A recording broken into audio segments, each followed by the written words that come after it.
بسم الله الرحمن الرحيم.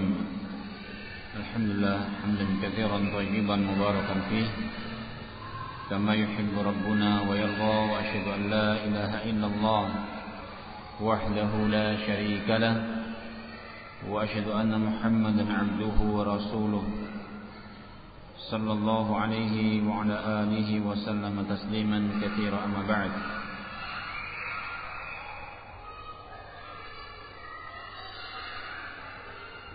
ikhwani wa akhwati, barakallahu fikum.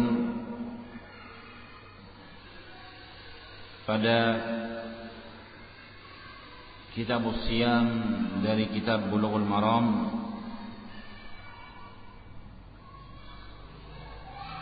telah kita masuki hadis Sahal bin Sa'ad radhiyallahu anhuma, anna Rasulullah sallallahu alaihi wa ala alihi wasallam qala, bahwa Rasulullah sallallahu alaihi wasallam bersabda, la yazalu an-nasu bi khairin ma ajjalu al-fitra. Manusia dalam keadaan berada pada kebaikan yang terus-menerus,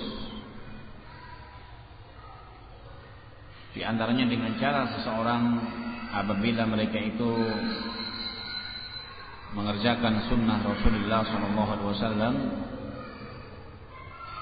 dalam bab as-saum atau bab siyam, ialah menyegerakan dalam masalah berbuka, menyegerakan dalam perihal berbuka. Dan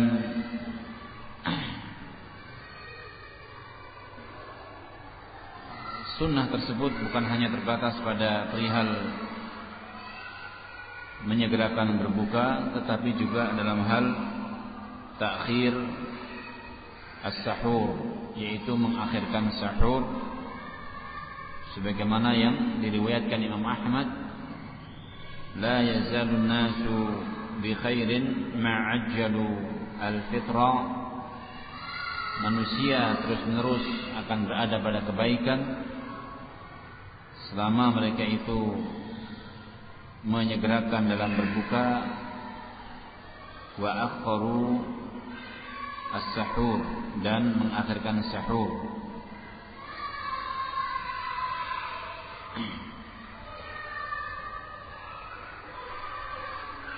Baik, di sini ada beberapa hadis yang Al-Hafidz rahimahullah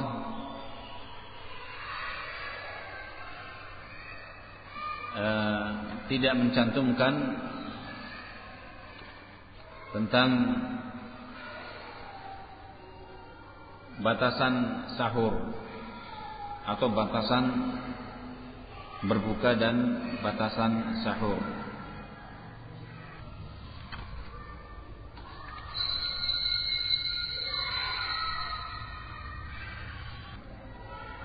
Disebutkan oleh Al-Imam Nawawi rahimahullah ataupun oleh Al-Imam Muslim dalam kitab sahihnya, disebutkan oleh Al-Imam Muslim dalam sahihnya babu, dan berkata Imam Nawawi, babu bayani anna ad-dukhula fi shaumi yahsul bi tulu'il fajri. Bab yang menyebutkan bahwa seorang itu memulai dalam berpuasa dengan masuknya fajar, wa anna lahu al-akla wa ghairuhu hatta yatlu'a al-fajru, dan terus seorang itu boleh makan atau minum sampai terbit fajar. Wa bayanu sifatil fajri alladhi tata'allaqu bihi al-ahkam min ad-dukhuli fi shaumi. Hadis yang juga akan menerangkan tentang sifat al-fajr shadiq, sifat fajar shadiq yang sangat erat kaitannya dengan masalah hukum, kapan mulainya, startnya seorang berpuasa wa dukhuli waqti as-shalah as-subh, dan masuknya salat subuh. Di antara hadis yang disebutkan ialah hadis Ali bin Hatim radhiyallahu anhu qala lamma nazalat, kata Ali bin Hatim radhiyallahu anhu ketika turun ayat yaitu surat Al-Baqarah pada ayat yang ke-187. Ketika turun ayat surat Al-Baqarah pada ayat yang ke-87. Qauluhu ta'ala, ayat Allah Jalla wa Ala, wa kulu washrabu hatta yatabayyana lakumul khaytul abyadu minal khaytil aswad minal fajr. Makan dan minumlah kalian sampai jelas ada perbedaan antara garis putih dari garis hitam. Makan minumlah sampai nampak jelas bagi kalian perbedaan antara garis putih dengan garis hitam pada waktu fajar. Qala lahu Adi ibn Hatim, maka Adi bin Hatim berkata kepada Rasulullah, ya Rasulullah, inni aj'alu tahta wisadati iqalaini. Ya Rasulullah, aku meletakkan di bawah bantalku itu dua ikatan tali. Iqalan abyadu, satu ikatan berwarna putih, wa iqalan aswad, dan satu ikatan berwarna hitam. A'rifu al-laila minan nahar, dan dari situlah aku bisa melihat batasan malam dari siang. Faqala Rasulullah SAW, inna wisadataka la'aridun innama huwa sawadul laili wa bayadhu an-nahari. Kemudian Rasulullah SAW, sesungguhnya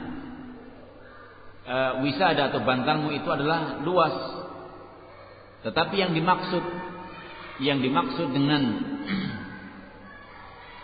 perbedaan garis putih dari garis hitam di waktu pagi yang disebutkan oleh Allah Jalla wa Ala pada surat Al-Baqarah ayat yang ke-187 adalah innama huwa sawadul laili, yang dimaksud dengan hitam hatta yatabayyana lakumul khaytu al-abyad minal khayti al-aswad, sampai nampak jelas garis putih dari garis hitam.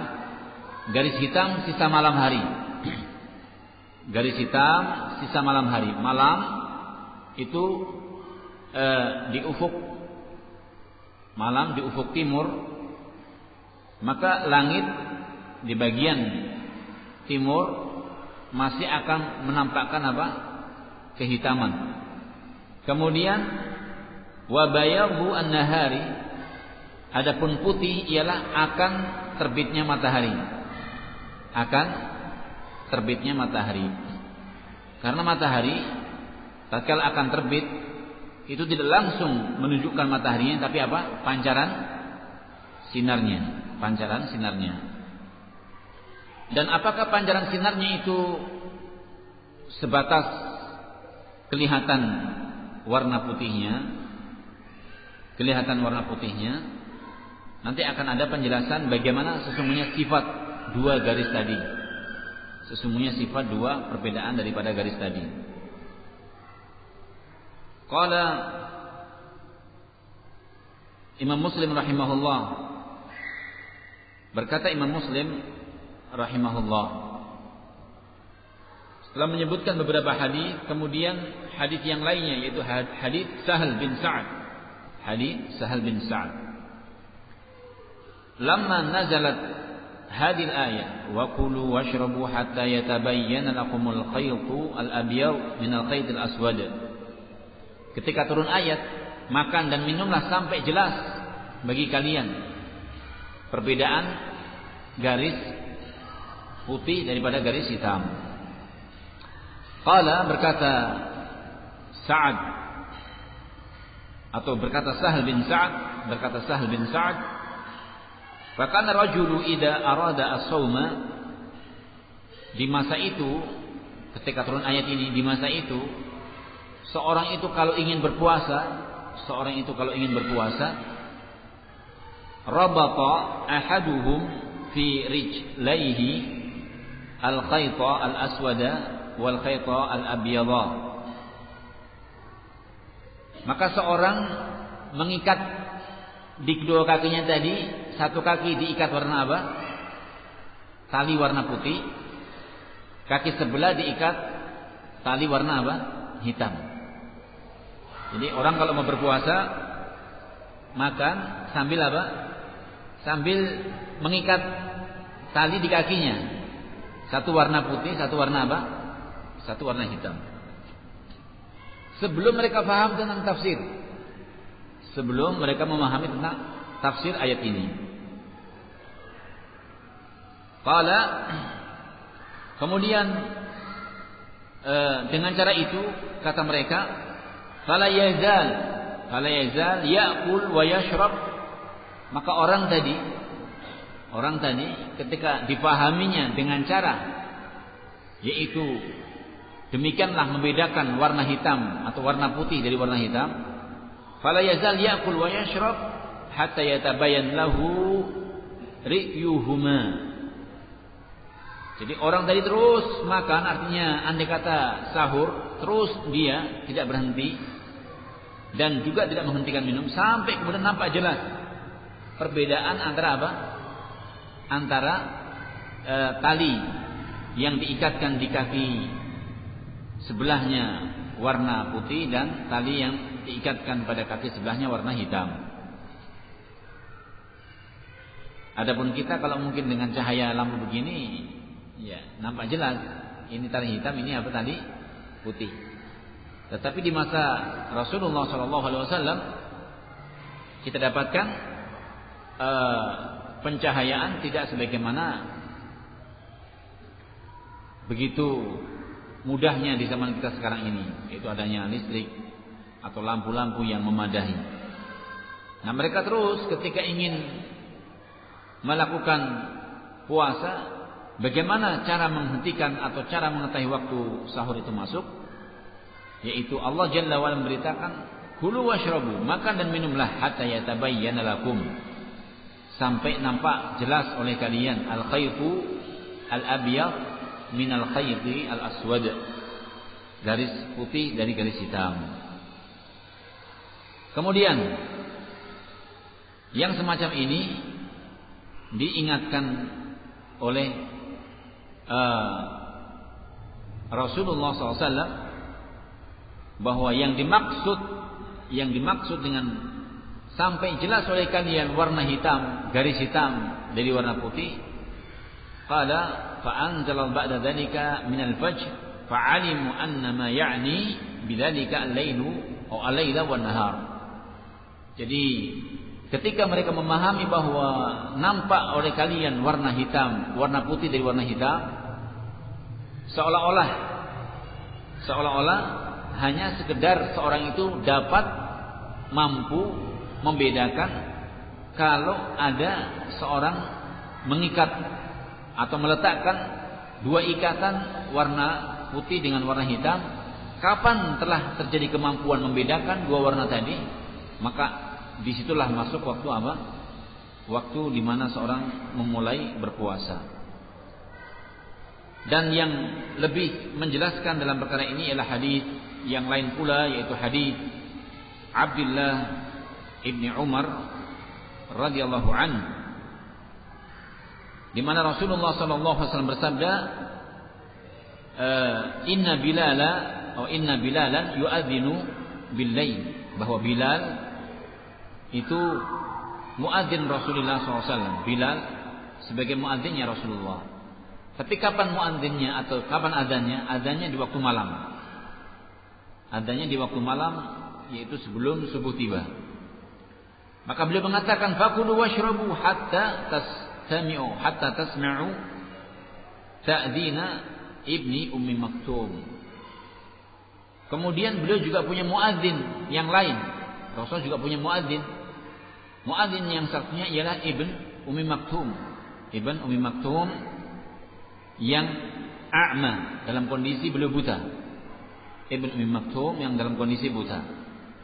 Nah, Ibn Ummi Maktum ini kalau azan di waktu subuh itu azan yang kedua. Kita kenal bahwa azan yang disunahkan oleh Rasulullah SAW di waktu pagi itu 2 kali azan. Dan jaraknya tidak sampai kemudian berjam-jam. Seperti kadang-kadang banyak dilakukan oleh sebahagian kaum muslimin. Jam 2 azan, subuhnya mungkin 4:30 baru azan. Tidak. Kenapa alasannya? Alasannya membangunkan orang sholat malam jam 2 malam. Alasannya membangunkan orang sholat malam jam 2 malam. Tidak. Bukan sampai demikian. Tetapi yang dimaksud ialah apa? Yang dimaksud supaya nanti seseorang dalam posisi persiapan. Persiapan akan memasuki waktu sholat subuh. Sebagaimana hadis yang akan datang, yaitu dari Abdullah bin Mas'ud, di mana Rasulullah bersabda, la yamna'anna ahadan minkum adzanu Bilalin aw nida Bilalin. Janganlah azannya Bilal, panggilannya Bilal menghalangi kalian dari makan dan minum. Menghalangi makan dan minum yang dimaksud dengan apa? Min suhurihi, dari sahurnya. Fa innahu yu'adzin, karena Bilal itu posisinya sebagai seorang muadzin bil laili. Jadi la yamna'anna ahadan minkum adzanu Bilal. Janganlah ketika seorang mendengarkan Bilal azan langsung berhenti dari apa?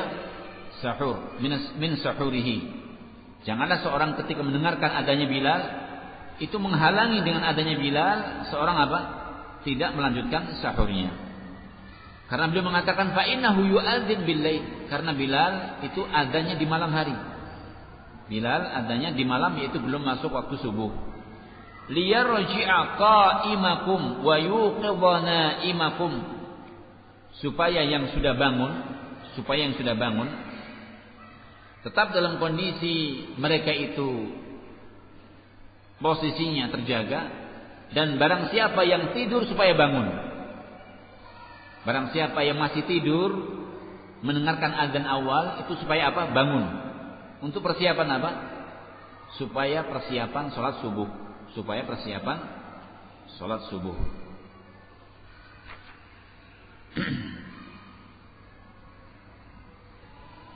Kemudian riwayat lain dari hadis Umar yang diriwayatkan Al-Imam Muslim, kana li Rasulillah SAW muadzinani. Bagi Rasulullah itu ada 2 muadzin. Dan muadzin di sebuah masjid itu hendaknya diangkat. Dipercayakan kepada orang yang memiliki amanah.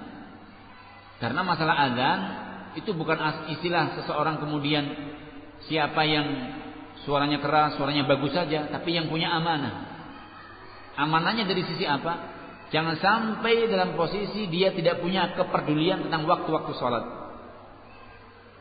Contoh, waktu zuhur, di mana secara umum Rasulullah SAW memberitakan tentang keutamaan sholat berjamaah dan kapan yang paling utama, yaitu pada awal apa? Waktunya. Su'ila Rasulullah SAW, beliau pernah ditanya, Ayyul a'mal afdal? Ayyul a'mal apa? Afdal. Beliau ditanya oleh para sahabat, ya Rasulullah, amal apa yang paling mulia? Amal apa yang paling mulia? Di antara jawaban yang beliau arahkan kepada orang yang memang membutuhkan perihal itu, beliau jawab dengan apa? As-salatu ala apa? Waqtiha, salat pada waktunya. Yang dimaksud dengan salat pada waktunya bukankah zuhur seandainya kita sekarang di negara kita ini, yaitu terutama di daerah Jogja dan sekitarnya, andai kata jam 12 kurang berapa? 20 atau jam 12 kurang seperempat masuk zuhur. Tiba kemudian waktu asar kurang lebih jam-jam 3 atau jam 3 10 menit. Bukankah jeda antara jam 12 sampai jam 3 itu waktu zuhur? Kan demikian. Bukankah orang yang sholat jam 3 zuhur masih diperbolehkan? Jawabannya apa? Jawabannya apa? Boleh. Bukankah pada waktunya? Betul pada waktunya. Tapi kapan? Pada waktunya, di akhir waktunya. Pada waktunya tapi di akhir waktunya. Maka para ulama ketika menyebutkan tentang perihal jawaban Rasulullah, as-salatu ala waqtiha, salat pada waktunya, ai fi awwaliha. Yang dimaksud dengan salat pada waktunya ialah salat pada awal waktunya. Salat pada apa? Awal waktunya, dan dilakukan berjamaah di masjid di mana seorang tinggal, di masjid di mana seorang apa? Tinggal. Andai kata jawaban beliau itu terbentang, yaitu salat pada waktunya, misalnya zuhur tadi jam 1 boleh, jam 2 boleh, jam 3 boleh, tidak ada di sana bentuk apa? Keutamaan. Bukankah beliau ditanya, ya Rasulullah, amal apa yang paling mulia? Kan begitu. Tidak mungkin Rasulullah SAW menyebutkan seorang sahabat yang menginginkan untuk berbuat sesuatu yang paling mulia dalam perihal salat, kemudian beliau apa? Beliau menyebutkan, ya silakan dikerjakan di awalnya, di tengahnya, dan di akhirnya. Semua itu dikatakan pada waktunya. Tidak.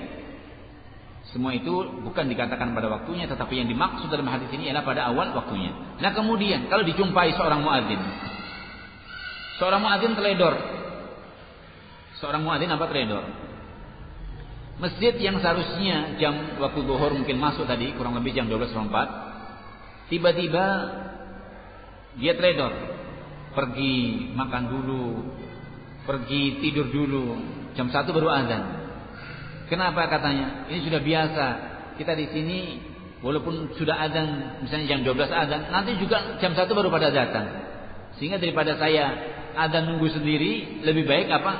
Saya azan sampai kemudian pada waktunya yang dimana orang kumpul. Tidak boleh.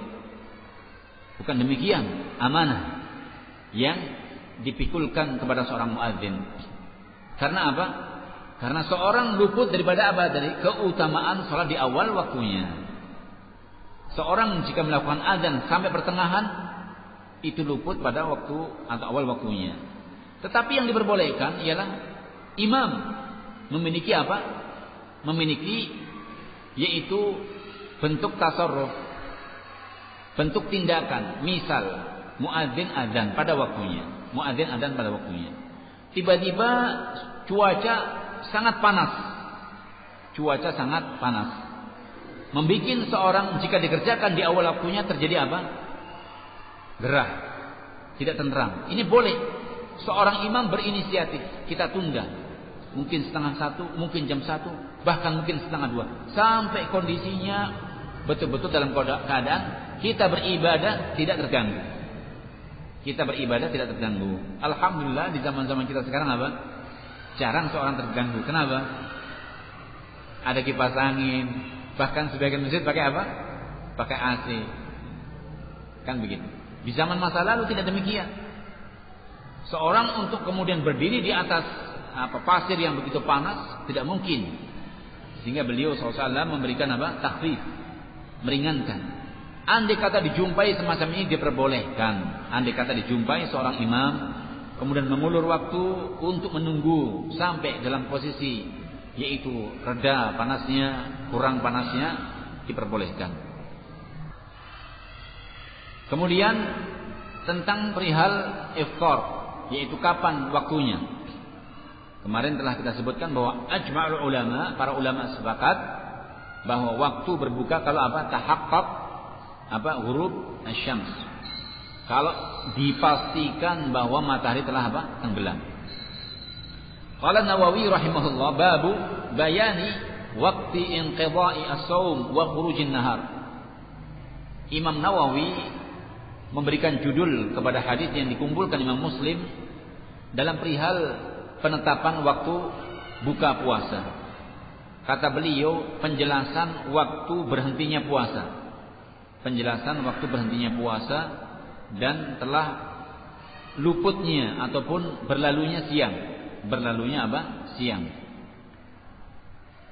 Qala Imam Muslim rahimahullah kemudian menyebutkan sebuah hadis dari Umar radhiyallahu anhu, dari Umar radhiyallahu anhu. Qala Rasulullah sallallahu alaihi wasallam, "Idza aqbala al-lailu." Kata beliau SAW, kalau malam sudah menyambut, artinya malam sudah menyambut, waktu di bagian mana? Belahan bumi bagian barat telah ada apa? Warna apa? Warna gelap, malam, menunjukkan telah ada apa? Tanda-tanda malam. Wa adbaran nahar, siang telah pergi. Siang telah apa? Pergi. Kita kenal matahari itu apabila mulai siang dalam posisi pada puncaknya itu akan memancarkan ataupun berada pada apa? Teriknya matahari, kan begitu. Terus sampai pada waktu asar mulai redup. Suasana pun semakin apa? Semakin redup. Terus sampai ketika mau mendekati tenggelamnya matahari akan semakin redup lagi. Bahkan cuaca akan semakin apa? Gelap. Cuaca semakin apa? Gelap. Kemudian kalau malam telah menyambut, yaitu di belahan mana? Belahan barat, di mana matahari akan tenggelam. Wa adbaran nahar, siang telah apa? Pergi. Tsumma qala wa ghabatis syamsu, matahari telah sirna, yaitu telah tenggelam. Matahari telah apa? Tenggelam. Faqad aftara as-shaim, maka waktu itulah seorang yang berpuasa sudah diperbolehkan untuk berbuka. Waktu itulah seorang yang berpuasa diperbolehkan untuk membatalkan puasanya. Yang menguatkan bahwa sisa pancaran matahari walaupun dia telah tenggelam itu tidak bermasalah, sebagaimana kemarin telah kita sebutkan, yaitu hadis Abdullah ibn Abi Aufa. Hadis Abdullah ibn Abi Aufa. Dan hadis ini juga dikeluarkan Imam Bukhari. Hadis ini juga dikeluarkan Imam Bukhari. Hadis Abdullah ibn Abi Aufa rawahu Bukhari wa Muslim. Kata Abdullah ibn Abi Aufa radhiyallahu an, qala kunna ma'a Rasulillah sallallahu alaihi wasallam fi safarin fi syahr Ramadan. Kami waktu itu bersama Rasulullah SAW dalam sebuah safar di bulan Ramadan. Kami waktu itu bersama Rasulullah di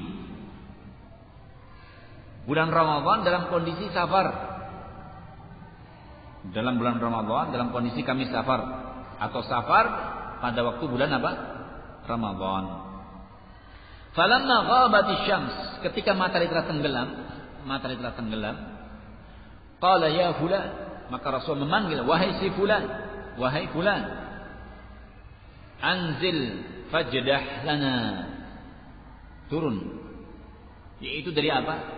Dari kendaraan.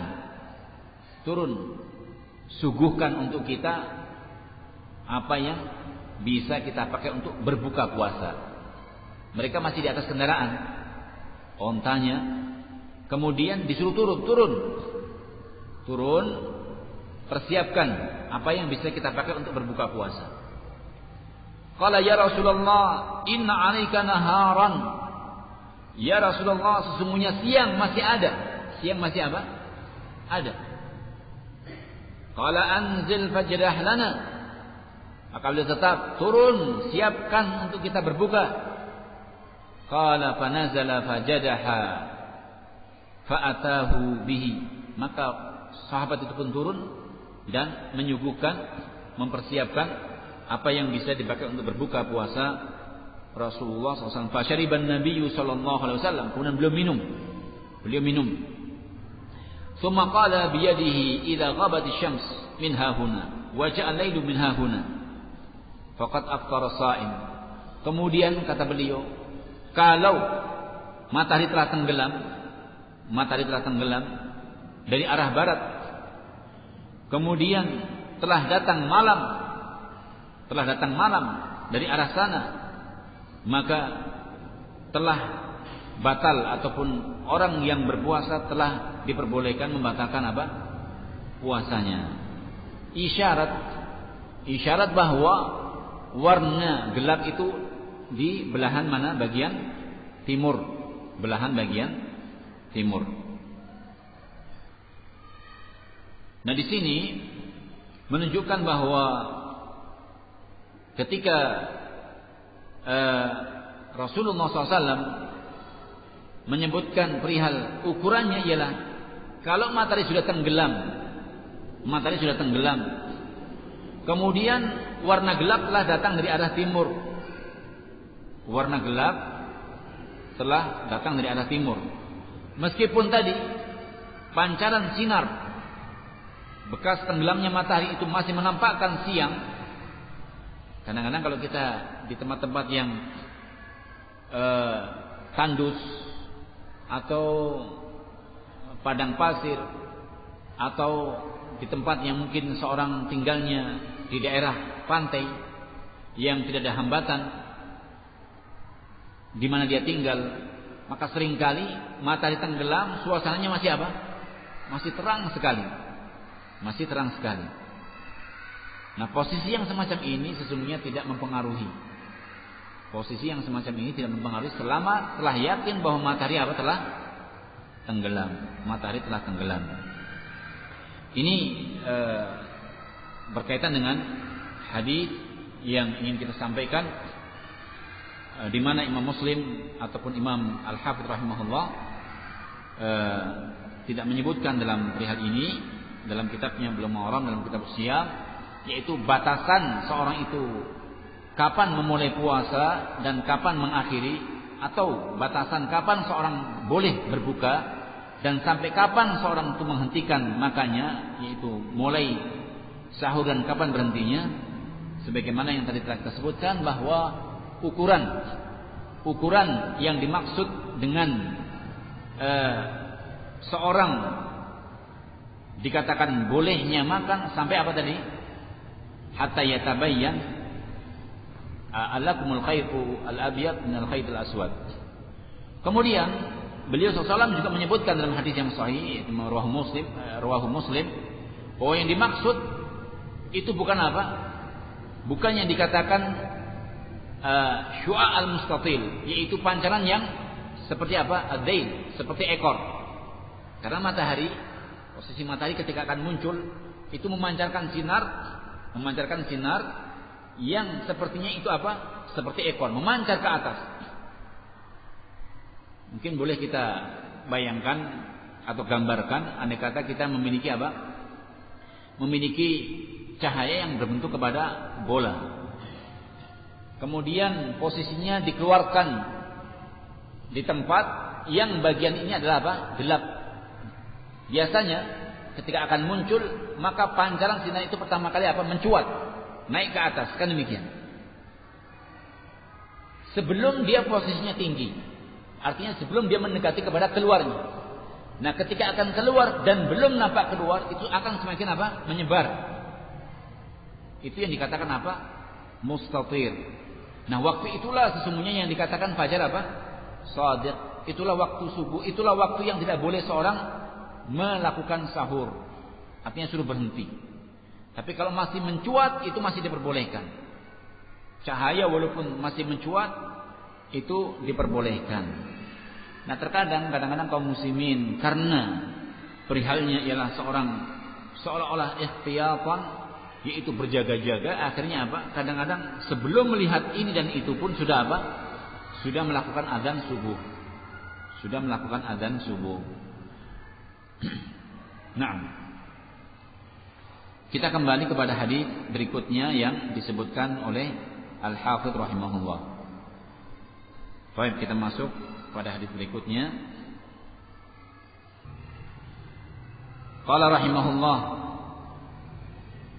Walid Tirmidzi, sambungan pembahasan hadis sebelumnya, hadis Sa'd bin Sa'ad menyebutkan tentang keutamaan menyegerakan apa?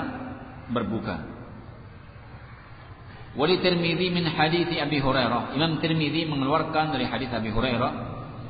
Imam At-Tirmidzi mengeluarkan dari hadis Abi Hurairah radhiyallahu anhu, anin Nabi sallallahu alaihi wa ala alihi wasallam, dari Nabi sallallahu alaihi wa ala alihi wasallam, qala Allah ta'ala, Allah Jalla wa ala berfirman, yaitu apa? Hadis qudsi. Allah Jalla wa ala berfirman pada hadis qudsi, ahabbu ibadi ilayya a'jaluhum fitran. Ahabbu ibadi ilayya a'jaluhum fitran. Hal yang sangat aku cintai atau perkara yang aku cintai pada hambaku, Allah Jalla wa Ala berfirman, berkata pada hadits qudsinya, perkara yang aku cintai pada hambaku ialah ajaluhum fitran. Hambaku yang paling aku sukai, hambaku yang paling aku sukai ialah hambaku mereka yang apa? Ajaluhum fitran, yang memperhatikan dalam masalah menyegerakan berbuka puasa. Menyegerakan dalam masalah berbuka puasa. Hadis ini dilemahkan oleh Syekh Al-Albani rahimahullah. Hadis ini didhaifkan atau dilemahkan oleh Syekh Al-Albani dalam kitabnya Mishkah. Demikian pula pada dhaif Jami' Al-Kabir atau Jami' As-Shaghir, beliau juga membaifkan dalam Al-Jami' As-Shaghir.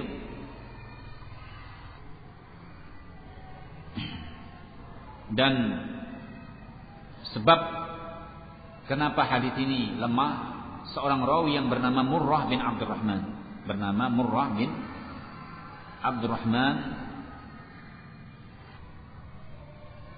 Imam Ahmad mengatakan munkarul hadis.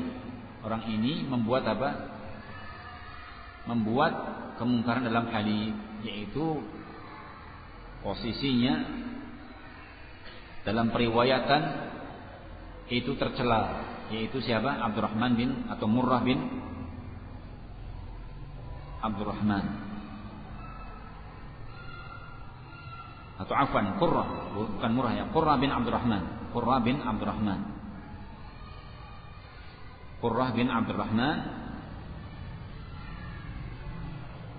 Imam Ahmad mengatakan munkarul hadis. Baik. Jadi hadis ini andai kata tentram seseorang dengan hukumnya bahwa lemah, andai kata seorang tentram hukumnya ialah lemah, maka luputlah dari apa? Dari penjabaran yang di situ membutuhkan kepada penjabaran secara khusus. Tapi andai kata seorang kemudian menginginkan kepada penjabaran terhadap hadis ini, maka para ulama mengarahkan kal Imam As-San'ani rahimahullah, dalu ala anna ta'jil al-iftar ahabbu ila Allah taala min ta'khirih. Hadis ini andai kata dia itu posisinya membutuhkan kepada penjelasan, tapi ketahuilah bahwasanya posisi hadis ini derajatnya ialah dhaif. Namun hadis ini andai kata dibicarakan tentang maknanya, ada petunjuk. Apa itu? Petunjuk perihal bahwa menyegerakan berbuka satu amalan yang dicintai Allah ketimbang mengakhirkan. Perbuatan menyegerakan dalam berbuka itu apa? Menyegerakan dalam berbuka itu lebih dicintai Allah ketimbang mengakhirkan. Sedikit pembahasan masalah penggunaan hadis dhaif. Ada sebagian ulama yang mereka itu memberikan kelonggaran. Kapan kita ini kadang-kadang masih mengomentari hadis dhaif, artinya seolah-olah dipakai. Pertama, kalau pada Al-Quran itu ada apa? Pembicaraan yang serupa, membicarakan masalah yang serupa yang dibicarakan dalam apa? Hadis. Misalnya hadis membicarakan masalah apa? Perintah menegakkan sholat. Bukankah pada Al-Quran ada perkara menegakkan sholat, kan begitu?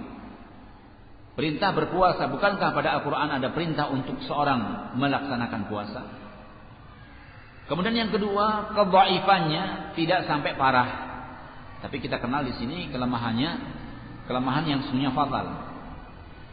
Kemudian yang ketiga, tidak menentang atau tidak bertentangan dengan apa? Perkara yang asalnya.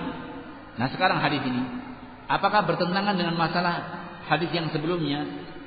Hadis Sahal bin Sa'ad La yazalun nas apa? Bi khairin ma'ajrul fitr.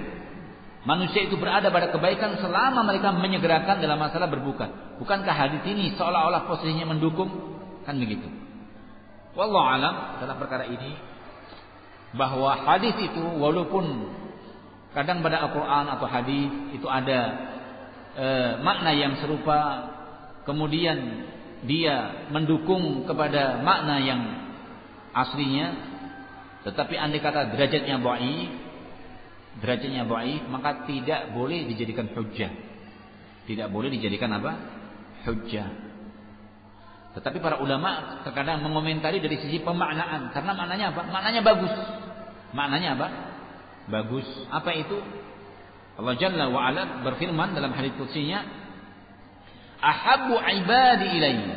Hambaku yang paling aku cintai. Hambaku yang paling apa? Aku cintai adalah ajaluhum fitran. Mereka di antara mereka yang apa? Menyegerakan dalam berbuka puasa. Dari sinilah sesungguhnya para ulama mendudukkan bahwa menyegerakan puasa itu hukumnya mustahab, bukan wajib. Hukumnya apa? Mustahab, sunnah.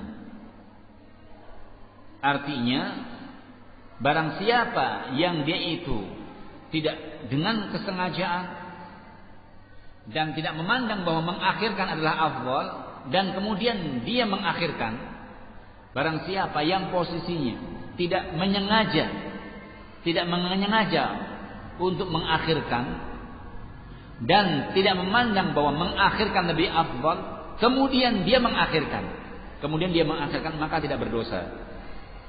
Paham ini kedudukannya? Tetapi kalau wajib, apakah dengan sengaja, apakah tidak? Apakah dia dalam posisi ada sesuatu karena mengakhirkan, karena wajib, maka dia apa? Dia berdosa. Dia berdosa. Kalau hukumnya wajib, maka yang sahih dalam perkara ini adalah apa? Mustahab atau sunnah. Karena Rasulullah SAW memubahkan bagi orang-orang yang ingin wisal. Ingin apa? Wisal. Yang dimaksud ialah ingin melanjut puasanya sampai datang waktu sahur. Itu makna wisal yang diperbolehkan beliau SAW. Itu yang diperbolehkan oleh beliau SAW. Baik, hadis yang berikutnya. Wa an Anas bin Malik radhiyallahu anhu qala qala Rasulullah sallallahu alaihi wa ala alihi wasallam. Sebenarnya pada rawi-rawi hadis yang tersebut dalam kitab ini, yaitu apakah Anas, Sahal bin Sa'ad, kemudian Abu Hurairah, kemudian Ummul Mukminin seperti Aisyah, Hafsah, atau Abdullah bin Umar atau Abdullah bin Abbas, punya biografi yang sesungguhnya bagus untuk kita ambil pelajaran. Namun maqam ataupun posisi sekarang kita ini waktunya yang cukup singkat, sehingga lebih memperhatikan kepada fikih hadis. Insyaallah pada waktu-waktu yang tertentu, seiring dengan pelajaran-pelajaran yang ada pada pembelajaran hadis Rasulullah SAW, kita mengenal tentang biografi sahabat, karena penting untuk kita kenali dalam rangka kita jadikan bahwa mereka adalah orang-orang yang pernah duduk bersila bersama Rasulullah sallallahu alaihi wasallam, ilman wa amalan wa qaulan wa i'tiqadan. Secara ilmunya, amalannya, keyakinannya, kehidupannya, kan begitu.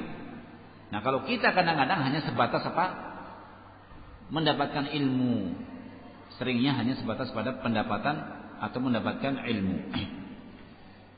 Baik, kita lanjutkan hadis yang berikutnya. An Anas bin Malik radhiyallahu anhu qala qala Rasulullah sallallahu alaihi wa ala alihi wasallam.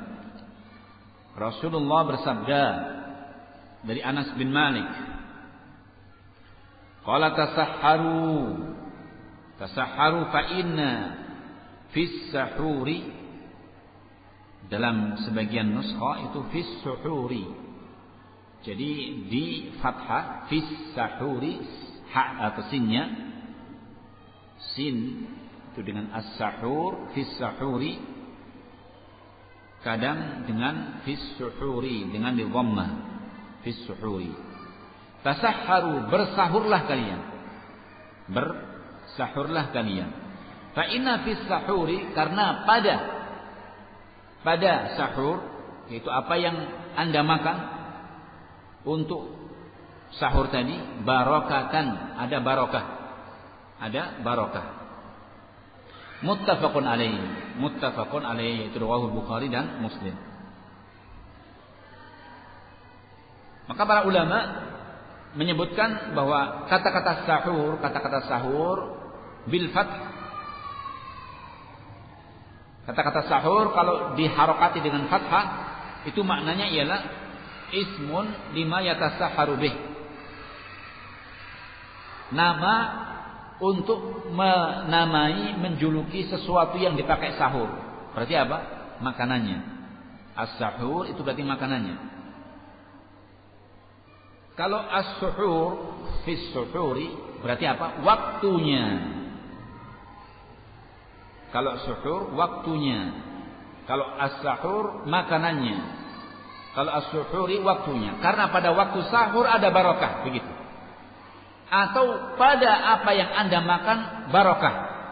Pada apa yang Anda makan untuk sahur itu ada apa? Ada barokah. Nah kemudian apakah seorang posisinya meluas, terus bagaimana kalau sahurnya pakai barang curian? Adakah barokah padanya? Iya. Mau sahur mencuri, misalnya nyuri susu, nyuri kue, baru dipakai sahur. Ada barokah? Enggak, tidak ada barokahnya. Mau sahur beli minuman keras. Mau sahur merokok dulu misalnya.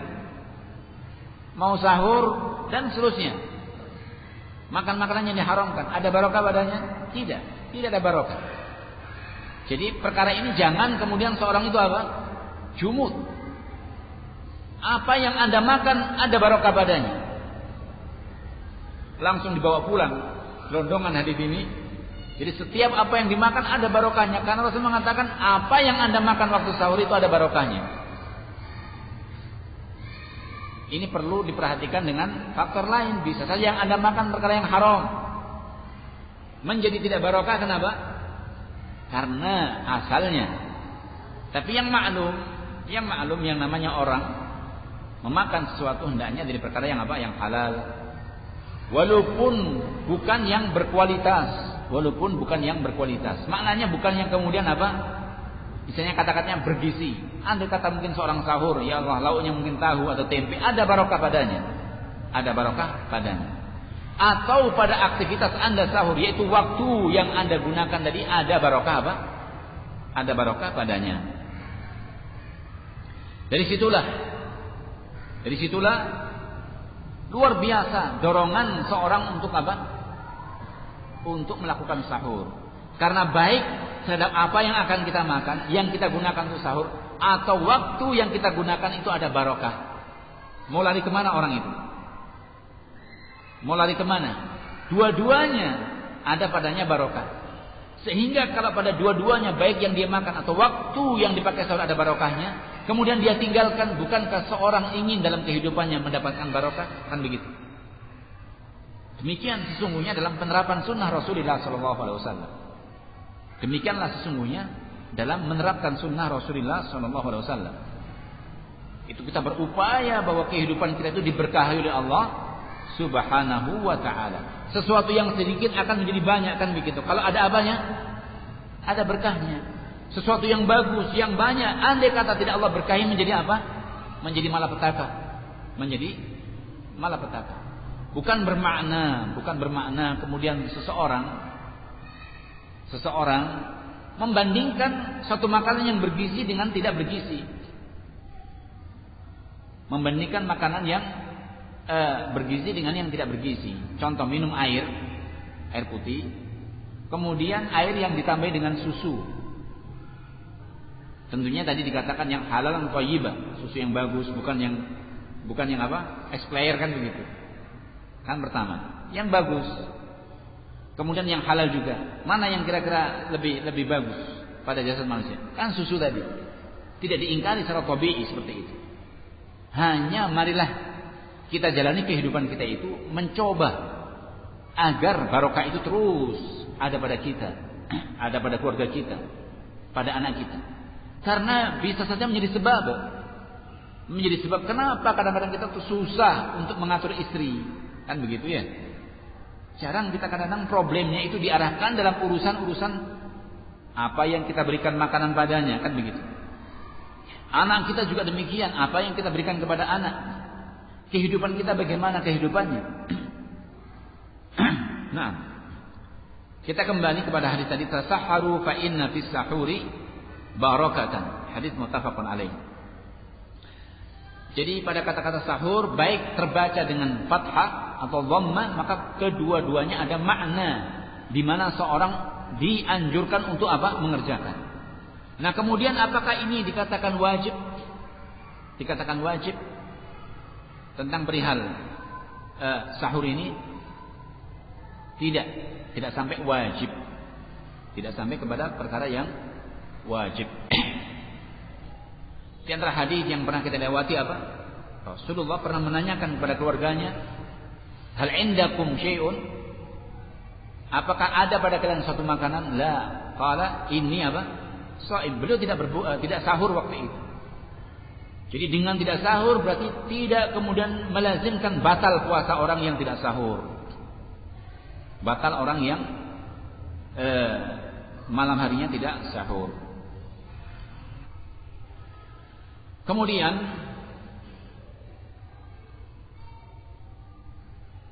perihal al-barakah di sini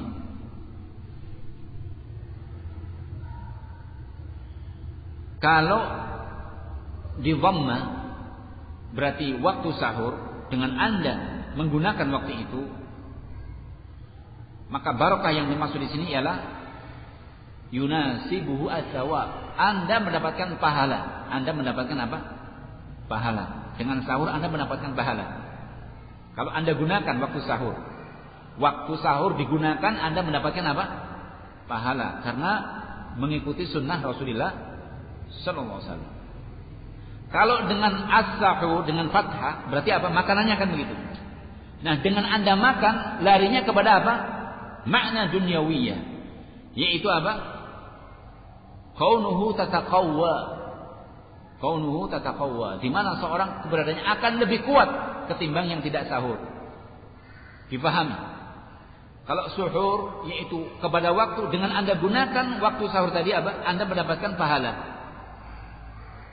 Arahannya kepada pahala. As-suhur. Fa inna fis suhuri. Pada waktu sahur ada barakah. Mana barakah apa? Anda mendapatkan pahala. Kalau diterjemahkan as-sahur pada makanannya, Anda mendapatkan apa? Keutamaan, yaitu apa? Siap untuk berpuasa. Tidak lemas, dalam kondisi apa? Terjaga karena telah minum, makan dan yang semisalnya. Sehingga seorang yansyab dalam masa berpuasa, tidak loyo, kan begitu. Puasanya tidak apa? Loyo. Belum apa-apa sudah apa? Lemes. Kenapa? Tidak sahur tadi malam, kan begitu. Kemudian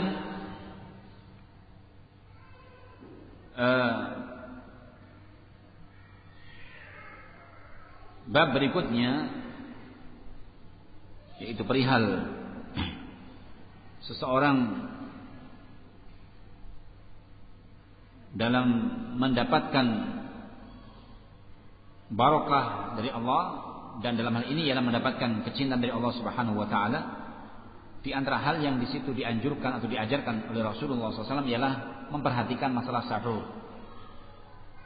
Yang kesimpulannya bahwa ittiba'u sunnah, mengikuti sunnah Rasul itu mendatangkan apa? Barakah. Mengikuti sunnah Rasul mendatangkan barakah. Kemudian yang kedua, mukhalafatu ahli kitab. Yang kedua bahwa dengan sahur seorang telah menyelisihi ahlul kitab. Sebagaimana hadis yang sahih yang diriwayatkan Imam Muslim, faslun ma baina siyamina wa siyami al-kitab. Pembeda yang menjadi perbedaan antara puasa kita kaum muslimin dengan puasanya ahlul kitab ialah apa? Aklatas sahur. Makan sahur. Jadi ahlul kitab itu tidak sahur mereka. Itu yang menjadi pembeda antara kita dengan ahlul kitab. Antara kita dengan ahlul kitab yang menjadi pembeda adalah apa? Di antaranya kalau apa? Sahur, kaum muslimin makan sahur. Kalau mau berpuasa makan sahur. Adapun ahlul kitab, Yahud wan Nasara, kalau mau berpuasa mereka tidak sahur. Mereka tidak sahur. Apakah kemudian sekarang mereka sahur juga, kan begitu? Terus di mana letak perbedaannya? Di mana letak perbedaannya? Ini jangan kemudian seorang itu apa? Seorang memperluas masalah seperti apa? Masalah jenggot. Khaliful Yahud kan begitu ya. Dikatakan atau selisilah mereka. Selisilah mereka. Karena pada mereka itu memanjangkan apa? Syawarib, yaitu kumisnya, dan memendekkan jenggotnya. Nyatanya mereka justru sekarang apa? Banyak yang memanjangkan jenggotnya. Dari sisi mana penyelisihannya? Kan begitu. Itu kan pada personil, pada sebagian orang. Nah, pada asalnya mereka bukan demikian. Ajarannya bukan demikian. Ajarannya bukan demikian. Baik. Kemudian dalam hal ini pula ialah sahur itu dikerjakan di samping mengikuti sunnah Rasul, menyelisihi ahlul kitab. Di antaranya ialah ataqawwa bihi alal ibadah. Menjadi apa? Sebab perantara untuk memperkuat badan. Memperkuat badan. Yang dengan badan kuat seorang memperkuat untuk ibadah. Yang dengan badan kuat seorang memperkuat untuk apa? Ibadah. Jadi fungsi sahur supaya tidak loyo. Yang dengan tidak loyo tadi apa? Supaya seorang mampu beribadah. Andai kata di siang hari dia menahan diri untuk berpuasa, kelaparan yang sangat. Terus waktu zuhur dia sholat dalam kondisi duduk karena tidak mampu berdiri. Andai kata memang dalam kondisi sakit, betul-betul dia tidak mampu, maka bukankah kemudian seorang posisinya telah terjadi berbagai macam kekurangan, yaitu kesempurnaan dalam melaksanakan ibadah, kan begitu? Maka Rasulullah SAW menyebutkan al-mu'min al-qawi ahabu ilallah. Seorang mukmin yang kuat khairun wa ahabu ilallah. Mukmin yang kuat itu lebih Allah cintai dan lebih bagus di sisi Allah minal mu'min al-dhaif, ketimbang seorang mukmin yang dhaif. Seorang mukmin yang kuat iman, yang kuat jasadnya akan lebih Allah cintai ketimbang mukmin dalam kondisi loyo. Mukmin walaupun imannya kuat tapi loyo. Tetapi orang mukmin yang kuat imannya dan kuat jasadnya akan lebih Allah cintai dan lebih baik di sisi Allah Subhanahu wa taala ketimbang seorang mukmin yang lemah.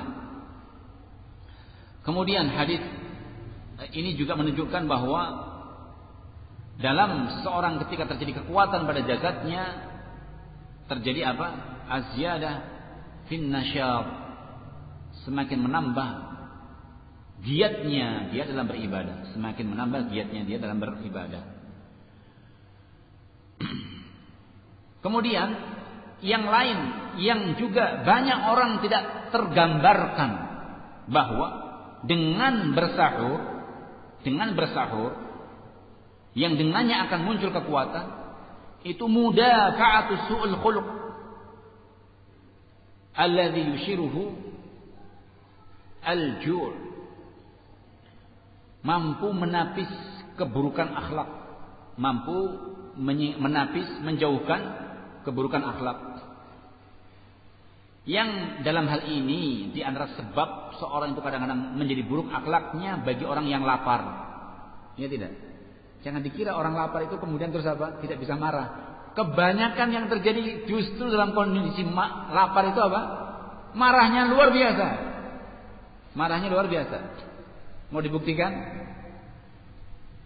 Seorang misalnya tidak sarapan pagi, berangkat ke kantor, pulang kerja siang, sampai di rumah istrinya belum masak. Apa yang terjadi? Langsung membantu istrinya, ya sudah, cepat selesaikan biarkan. Tidak. Keluar semua apa? Marahnya. Dimarahi, akhirnya apa? Justru semakin rusak. Ya andai kata kemudian marahnya terus berhenti di situ saja. Kalau terus bersambung menjadi rusak. Bukan hanya istrinya, anaknya juga datang, kamu juga, kan begitu. Kan begitu. Terus semuanya dimarahi. Apa yang ada di rumah pun kena marah semua. Gara-gara apa? Lapar tadi. Nah, dalam perkara puasa pun juga jangan kemudian seorang itu apa? Saya kan puasa, betul. Tetapi perkara masalah lapar itu kadang-kadang menghantarkan seorang apa? Untuk muncul akhlak yang buruk. Muncul akhlak yang buruk. Kemudian dalam hal ini perihal tentang sahur tadi juga yajtami' ma'ahu al-aql wa al-dzikr wa du'a. Seorang dalam posisi sahur tadi terkumpul padanya apa? Melakukan sunnah Rasul SAW, yaitu memanfaatkan waktu itu, kemudian makan, dan juga padanya dia berdoa. Terkumpul sekian banyak ibadah, kan begitu? Terkumpul padanya sekian banyak ibadah, zikr. Mau makan bismillah, kan begitu? Ada padanya zikr. Yang kita kenal bahwasanya waktu as-suhur, waktu sahur tadi apa? Madhanna al-ijabah. Di antara waktu yang disebutkan oleh hadis Rasulullah SAW ialah waktu yang dimana seorang dikabulkan kalau berdoa. Waktu yang dikabulkan kalau seorang berdoa. Demikian pula dengan sahur. Dengan sahur tudriku niyah as-sawm liman aghfalaha qabla an yanam. Dengan sahur ada kesempatan terakhir bagi seorang yang lupa tidak meniatkan esok hari mau berpuasa. Dengan sahur menjadi alternatif terakhir, kesempatan terakhir, penjagaan yang terakhir bagi seorang yang lupa, lalai ketika malam harinya tidak apa? Tidak meniatkan dalam berpuasa untuk esok hari.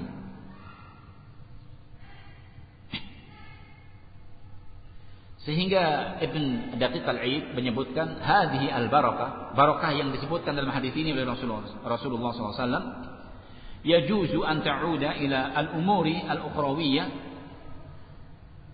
Jadi boleh ditafsirkan fa inna fis sahuri barakatan, karena pada sahur itu ada barakah. Boleh kata-kata barakah ini diarahkan kepada perkara-perkara yang ukhrawi, kepada perkara ukhrawi, ialah al-ajru, pahala yang tambahan, wal umur dunyawiyah, dan perkara duniawi. Apa itu? Al quwwah, yaitu quwwah badaniyah, kekuatan pada badan. Jadi boleh kata-kata barokah diarahkan baik kepada apa? Pahala maupun kepada apa? Manfaat duniawi. Apa itu? Badan kita semakin apa? Kuat. Nah, seperti ini kalau kemudian seorang itu menterlantarkan, tidak menghiraukan sahur, maka hilang apa? Hilang dua-duanya. Hilang dua-duanya. Luput darinya pahala, kan begitu? Luput darinya pahala, luput darinya apa? Penambahan kekuatan pada jasad. Sehingga janganlah kemudian seorang menggampangkan. Saya ini tidak sahur 1 bulan tidak apa-apa, kan begitu? Nah, jadi bukan kemudian seorang itu masalahnya terus mengkonsumsi makanan-makanan waktu berbuka, makanan-makanan yang dikatakan apa? Suplemen yang bisa tahan 24 jam. Iya. Jangan demikian, walaupun 1 pil dimakan tahan 24 jam, bukan di situ maknanya. Bukan di situ maknanya. Dan nanti insyaallah dalam masalah berbuka dan dalam masalah sahur itu ada hadis khusus yang berkaitan dengan masalah apa? Pemanfaatan kurma. Pemanfaatan kurma yang dikatakan oleh Al-Imam As-San'ani rahimahullah dalam masalah kurma ini, at-tamr, kata beliau dalam masalah berbuka, Qala rahimahullah, ma'a ma fi tamri wal ma'i minal khasiyah allati laha ta'thir fi salahil qalbi. Fi salahil qalbi la ya'lamuha illa atibba'i al-qulub. Dalam masalah pemanfaatan ketika seorang berbuka puasa itu dengan seteguk air atau mendahulukan kurma, itu ada apa? Kekhususan. Ada nilai kekhususan yang manfaatnya kembali kepada ta'thir, pengaruh kepada salahul qalbi, perbaikan hati. Perbaikan apa? Hati.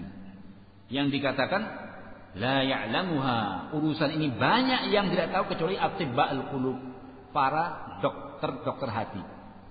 Siapa dokter hati itu?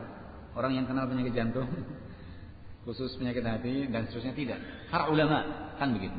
Para ulama, atibba'ul qulub. Orang-orang yang tahu dokter-dokter hati semuanya para ulama.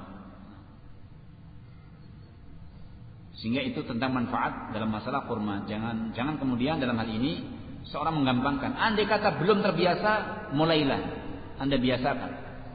Jadi sebelum berbuka puasa itu jangan kemudian semua dihadap. Semua apa? Dihadap. Kedepankan dulu kurma. Walaupun kadang-kadang seorang dalam kondisi tidak terbiasa. Karena pada perkara ini ada pengaruh dalam kebaikan hati kita. Siapa yang menyangka seperti ini sampai demikian? Lihat Rasulullah SAW bagaimana beliau mengupayakan, bahkan sampai dalam perihal apa? Pemilihan kurma, jenis kurma, yaitu rutab, jenis kurma yang muda yang masih dikatakan lembek, sangat lembek. Ini bukan hanya sekedar fungsinya secara sisi kedokteran yang dikatakan, kita kenalkan begitu ya. Kalau kedokteran membahasnya apa? Perut kosong, kemudian termasuk gula yang paling cepat bisa dicerna adalah gula dari jenis kurma. Berbeda dengan gula-gula yang ada pada jenis tebu dan sebagainya. Itu mungkin sebagian, tapi sungguhnya inti daripada seorang membiasakan dengan kurma tadi adalah untuk solahul qalb, perbaikan pada hati seseorang. Baik. Afwan, ini kita minta waktu sejenak. Setaful hak ya. Tentang perihal beberapa soal kemarin, apa hukumnya halal bihalal, syukuran, bersalaman setelah sholat Id dan dilakukan bersama-sama, jazakumullah khair. La yushra', seperti ini sungguhnya tidak disyariatkan. Tetapi kemudian bukanlah bermakna apabila Anda berdiri terus ada seorang imam atau seorang teman mengulurkan tangan terus Anda tidak menyambutnya. Bukan bermakna bahwa andai kata perkara itu bukanlah perkara yang disyariatkan, kemudian tiba-tiba ada seorang yang mengulurkan tangan kepada Anda dan ingin menjabat tangan Anda, kemudian Anda menolaknya. Sambut perkara itu. Sama juga seperti selesai sholat fardu, kita duduk kemudian berzikir, tiba-tiba imam mungkin menyegerakan dalam masalah doa, tiba-tiba kemudian menyalami, ulurkan tangannya. Jangan kemudian menambah sebuah fitnah. Bagaimana berbuka puasa yang benar? Apakah berdoa baru minum atau minum baru berdoa? Doa apa ini yang dimaksud? Mungkin doa yang masyhur itu ya. Yang sebagian ulama mensahihkan, "Dhahaba dhama'u wa btalatil 'uruq wa sabatal ajr insyaallah." Yang sesungguhnya doa itu lebih porsinya lebih diperbanyak waktu sebelum berbuka puasa. Itu aneh kata orang paham. Karena di antara waktu yang mustajabah hatta yuftir. As-shaim hatta yuftir. Seorang yang berpuasa sampai dia berbuka, memperbanyak berdoa sebelum berbuka. Apa saja yang diinginkan, meminta kepada Allah Jalla wa Ala. Adapun kalau yang dimaksud dengan doa itu Allah alam, apakah dilakukan setelah minum atau sebelum minum? Nah,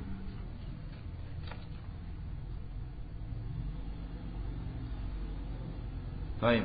Ada hadis yang menyebutkan tentang larangan menggulung pakaian ketika sholat. Kenapa memakai sarung tidak termasuk ke dalam larangan tersebut, sedangkan cara memakai sarung ialah digulung? Allah Tidak termasuk yang seperti itu. Contoh lain, termasuk pakaian yang digulung. Sadar tidak kita ini? Pakaian yang kita pakai itu banyak yang digulung. Sadar tidak? Ini apa? Lipatan ini kan juga gulungan kan? Tapi uruf, demikian uruf. Jahitan ini kan gulungan ya. Tapi tidak termasuk. Jadi wallahu alam seperti pemakaian sarung tadi uruf. Pemakaian sarung ya. Terus bagaimana cara memakai sarung supaya tidak tergulung? Supaya tidak digulung atau tidak melipat. Ya mungkin sarungnya dipendekkan kemudian dibikin tali seandainya mungkin ingin terlepas daripada itu. Wallahu alam itu uruf yang tidak sampai demikian dalam memahaminya. Wallahu alam. Mana yang lebih baik kita jadikan patokan ketika berbuka puasa? Ketika ia tidak tahu apakah matahari telah terbenam ataukah belum. Sebagian masjid menandai bahwa telah tiba waktu berbuka dengan membunyikan sirine. Tapi al-muhim tentang waktu yang kemarin kita sampaikan, i'timad atau bersandar dengan waktu atau jam, maka hendaknya seorang jangan kemudian penyandarannya itu berlebihan. Kalau ada padanya ilmu, maka jika tidak, maka percayakan kepada kaum muslimin yang asalnya mereka adalah orang-orang yang adil dalam hal-hal seperti ini. Percayakan pada kaum muslimin bahwa mereka adalah orang-orang yang adil dalam perkara ini. Baik, saya seorang mahasiswa di Jogja yang akan pulang kampung. Setelah itu kembali lagi ke Jogja. Saya tidak berlama-lama di kampung. Bolehkah saya menjamak dan qashar sholat selama di kampung, menetapnya 1 bulan? Bagaimana batasan seorang masih dikatakan musafir? Tentang perihal ini, semuanya panjang, mungkin singkat dalam hal ini. Adapun andai kata seorang mengambil seperti kisah Abdullah bin Umar yang beliau terjebak di Azerbaijan, terjebak salju yang tidak meleleh sehingga beliau hampir 4 bulanan di situ. Kemudian kisah Sa'ad bin Abi Waqqas ketika beliau akan masuk ke Syam, tiba-tiba menempati as-Saraq, yaitu satu tempat, terjebak, terkena penyakit sehingga beliau tinggal di situ kurang lebih 2 bulan dan mengqashar. Ibnu Umar juga hampir 4 bulanan mengqashar. Itu kalau seorang dalam kondisi ketika masuk satu tempat tidak tahu kapan dia beranjak dari situ. Jadi para ulama membahas perihal kapan seorang itu diperbolehkan mengqashar di satu tempat atau menjamak di satu tempat, yaitu sholat dalam hal ini, ketika dia telah sampai ke suatu tempat, pada suatu tempat. Adapun pembahasan ketika masuk Jaddus Sayyid, ketika masih berjalan, ini para ulama lebih memandang kepada apa? Al-jam'u wal qasr, menjamak dan mengqashar. Naik kapal, naik kereta, naik mobil, tetap dia masih di atas kendaraannya. Itu maknanya Jaddus Sayyid. Karena manusia itu ada dua hal yang dia lakukan. Yauma dha'nikum wa yauma iqamatikum. Hari yang dimana kalian tinggal, hari kalian safar, kan begitu. Manusia itu kan kehidupannya 2 ini. Kalau tidak mukim ya safar, kan begitu. Nah, ketika dia safar yang dia tuju tempat itu, apakah dia mau tinggal, apakah tidak? Maka para a'immah arba'ah sepakat. Selama orang itu tidak meniatkan untuk tinggal, dan dia tidak tahu hajatnya dia lakukan sampai selesai, kapan dia selesainya, dan dia tahu sehari 2 hari, maka yang semacam ini diperbolehkan untuk mengqashar. Dengan catatan tidak bersama imam di masjid. Kalau bersama imam di masjid maka dia mengikuti seperti imam. Tidak boleh sholat zuhur kemudian imamnya 4 rakaat, dia 2 rakaat salam, terus nyambung lagi 2 rakaat untuk niat asar. Tidak boleh. Ikuti apa yang ada pada imam kalau dia berjamaah di masjid. Nah, kemudian kalau seorang dalam posisi meniatkan seperti sekarang, Anda ingin kuliah di sini, mau tinggal di sini, atau kadang-kadang nanti hari ini ke Jogja, hari ini besok ke Solo, besok lagi, tidak kan? Kuliah di sini berarti Anda masuk di sini. Iya tidak? Ingin tinggal walaupun ada keinginan untuk pulang, kan begitu. Walaupun ada keinginan untuk pulang. Bahkan orang tidak tahu kapan selesainya. Ada yang 6 tahun, ada yang 5 tahun, ada yang 4 tahun, ada yang 3 tahun, kan begitu. Ini bukan dalil. Ketidaktahuan Anda kapan pulangnya bukan dalil. Tapi yang jelas Anda ingin tinggal. Nah, semacam ini Anda telah dianjurkan untuk apa? Mukim. Sama ketika pulang, terlebih itu kampung halaman. Kampung halaman. Jangan kemudian seorang mengatakan, sehingga saya bingung mana tempat saya mukim. Yang jadikan mukim itu mana? Tempat saya lahir atau tempat saya belajar, kan begitu. Yang lebih rusak lagi, di tempat belajar dia safar, mengqashar, di tempat pulangnya dia juga mengqashar. Terus sholatnya bagaimana itu nanti? Nah, dan termasuk kisah yang disebutkan dalam hal ini, Syekh rahimahullah mengingkari.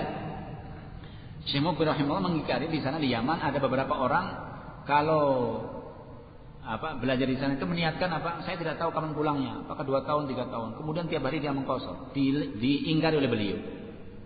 Apa makna safar itu? Rasul mengatakan as-safaru qit'atun minal azab.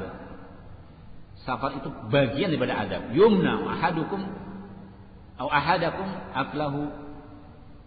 akluhu wa syurbuhu wa naumuhu. Seorang itu kalau safar akan mengganggu terhadap dirinya itu apa? Masalah makan dia, minum dia, tidurnya. Tidurnya tidak bisa enak. Makannya juga tidak bisa enak. Minumnya pun demikian. Nah, sekarang Anda dikatakan Anda memposisikan dirinya safar, masuk ke suatu daerah, belajar, masya Allah, satu kontrakan, makannya masya Allah, kerja di situ. Bahkan ada sebagian yang sudah menikah juga di situ, keluarga di situ, bekerja di situ. Terus bagaimana dikatakan safar? Sampai kapan Anda mengatakan? Sampai saya tidak tahu kapan pulangnya. 10 tahun di sini iya, qashar terus. Sampai kapan Anda telah mengqashar ini? 10 tahun yang lalu. Kenapa? Saya tidak tahu kapan saya pulang. Bukan demikian. Ini tidak terterapkan makna safar lughatan wa syar'an, baik secara lughawi maupun secara syara'. Demikian pula ketika beliau nasihati beberapa muridnya bahwa apa yang Anda lakukan tidak terterapkan makna safar baik secara bahasa maupun secara syara'. Nah, wallahu alam. Baik, bagaimana ketentuan puasa wisol? Insyaallah mungkin nanti akan ada pada hari berikutnya. Apakah puasa dilakukan kadang-kadang atau secara terus-menerus? Apakah puasa wisol yang dilakukan Rasulullah SAW adalah ada sebabnya? Nah, insyaallah tentang masalah wisol hadis berikutnya akan ada itu insyaallah. Baik, ila huna. Sampai di sini yang bisa kita sampaikan dalam bab fiqh siyam. Insyaallah memberi manfaat kepada kita semua. Subhanakallahumma wa bihamdika asyhadu an la ilaha illa anta astaghfiruka wa atubu ilaik. Wa akhiru da'wana alhamdulillahi rabbil alamin.